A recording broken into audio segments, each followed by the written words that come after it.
Meus amigos, palavra bonita está aqui na palavra de Deus, no livro de Romanos, capítulo 6, o versículo 22. Paulo disse o seguinte: mas agora, nesse tempo, libertos do pecado e feitos servos de Deus, duas coisas que aconteceu na vida daquele que é salvo. Ele foi liberto do pecado, não tem mais nada a ver com o pecado.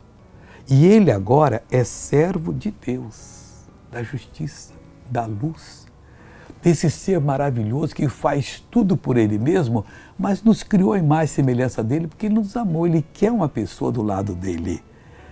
Tendes a vós o vosso fruto para a santificação. Tudo aquilo que eu produzo, eu tenho que pensar, é para minha santificação? Se não for, não vou fazer.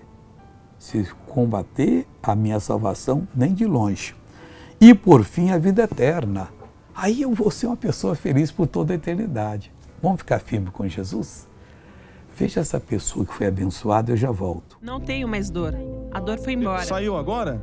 Saiu. Eu tomava remédio todos os dias. Não havia um dia em que eu não precisasse tomar remédios para as dores. E agora?